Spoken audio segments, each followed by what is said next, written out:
Hello, bonjour. Aujourd'hui, on va parler de la succession de Johnny Hallyday. Comme vous savez, ça fait depuis 2 ans et demi que la situation traîne depuis la mort de Johnny Hallyday, depuis où sa veuve Laetitia a décidé de garder tous les avoirs, ou alors à qui on a donné tous les avoirs de Johnny Hallyday, au détriment de ses 2 enfants qui, soi-disant, auraient touché des parts du vivant du taulier. Aujourd'hui, on apprend une bonne nouvelle, peut-être, dans l'affaire. Apparemment, le frère de la fille de Nathalie Baye, c'est-à-dire Laura Smet, a décidé de donner toutes ses parts à sa sœur. Ce qui est tout à fait surprenant, d'autant plus qu'on parle de millions d'euros. Donc on sait très bien que Laetitia Hallyday ne s'entend pas avec les 2 enfants. Par contre, les 2 enfants, Laura et David, sont très proches.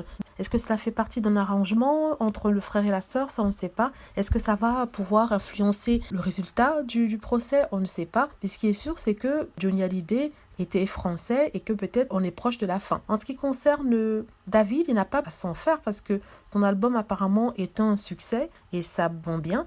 Donc le fait qu'il ait laissé l'argent à sa sœur, qu'il ait laissé tout cela à sa sœur, prouve qu'il est vraiment très généreux. Donc on rappelle que Johnny Hallyday avait quand même 4 enfants. Il y avait David, Laura, Jill et Joy. Et ces 4 enfants étaient censés se partager les avoirs de la discographie de leur père, ainsi que les parts de la maison de Marne-la-Coquette et des villas de Saint-Barthélemy, dont on parle vraiment de près de 30 à 45 millions si les sources sont sûres. Donc c'est un joli pactole que David ne verra pas et qu'il aura donc décidé de laisser en intégralité à Laura Smet. C'est vraiment généreux de sa part. Comme quoi, peut-être l'argent n'est pas si important que ça pour lui. Il a dès le début dit qu'il soutenait sa sœur dans cette bataille par principe pour pouvoir hériter de leur père. Donc très surprenant, mais aussi ça montre vraiment un degré de confiance entre les 2 frères, aussi beaucoup d'amour entre les deux. Ce n'est pas de la folie comme pourraient le croire certains. Donc non. Voilà, j'espère que ça c'est pour les fans de Johnny Hallyday et de la famille Hallyday, donc ceux qui pourront se réjouir éventuellement s'il y a un jugement en faveur des enfants de Johnny, enfin des 2 enfants